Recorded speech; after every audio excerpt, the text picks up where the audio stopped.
Yes. Maybe that will be like systematic. Okay. All right. Are you ready? I'm ready. All right. Throwing birthday parties for whores at 3 in the morning isn't something that you'll find in the MO of very many churches. Tony Campolo, whom you all have read thoroughly with the stories, he gets around a lot to different countries, and he gets and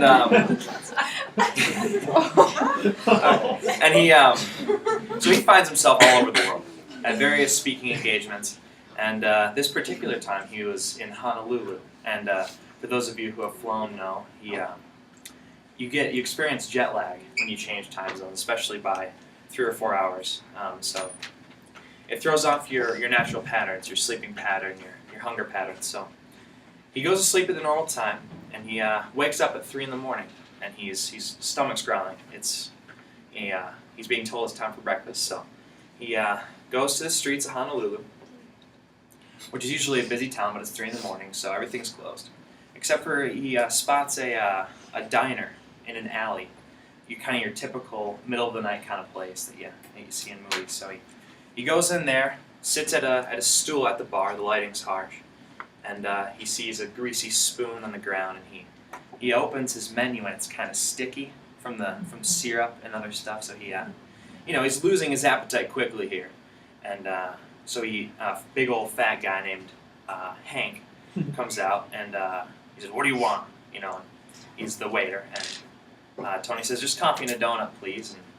And Hank says, "Okay." He goes back, brings it out, and he kind of grabs the coffee, bare hands it, puts it next to Tony. He kind of wipes his hand off and grabs the donut barehanded, gives it to Tony. So simply to be polite, Tony he's taking his nibbles and his sips as 8 or 9 prostitutes walk through the door, and they sit on either side of him, and they're rowdy, and they're yelling, and they've just gotten done with their shifts. And the particularly quiet one next to him, he overhears her speaking with one of her friends who seems a little bit cold. And she says, "It's my birthday tomorrow. I'm turning 39. And of course, her cold friend says, "Oh, I mean, what do you want me to do about it?" I'm not going to throw you a party or anything. And Agnes is the name of the other one. She says, "Well, why do you gotta put me down like that? Why do you gotta hurt my feelings? I'm just telling you it's my birthday. It's not like I've ever had a party or anything." And that did it for Tony.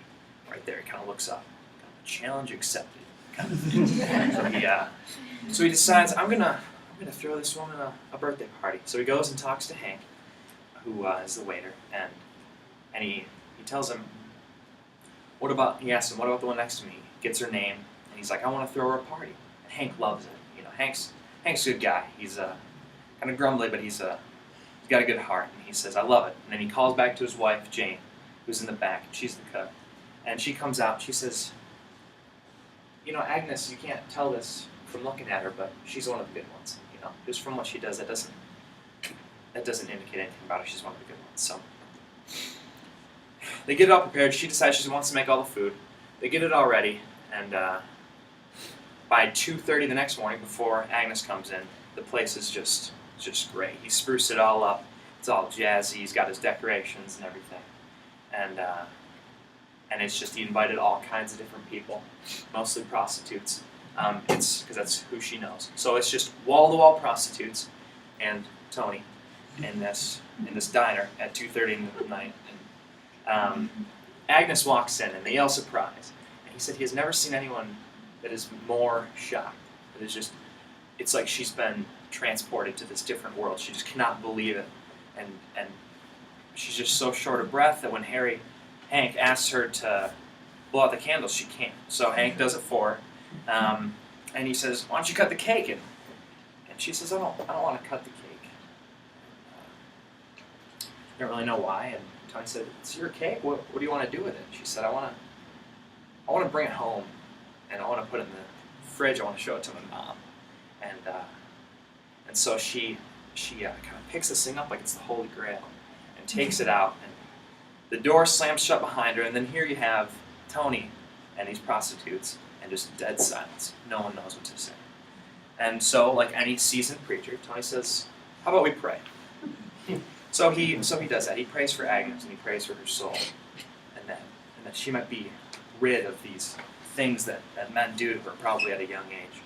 And when he's done with this prayer, Hank, he says, Campolo, I thought you were a sociologist. You're a preacher. What kind of church you preach at? Tony says, this is one of the times when he came up with just the right words. He says, I preach at a church that throws birthday parties for whores at 3 in the morning. And then right back, Hank says, no you don't. Because if that church existed, I'd go to that church. Wouldn't we all want to go to a church like that? Wouldn't we all want to go to a church that brings joy into the hearts of those who have nothing to celebrate about?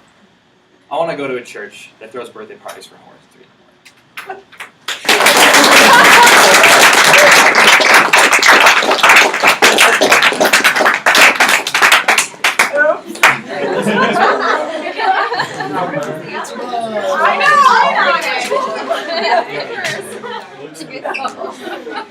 Sorry about that.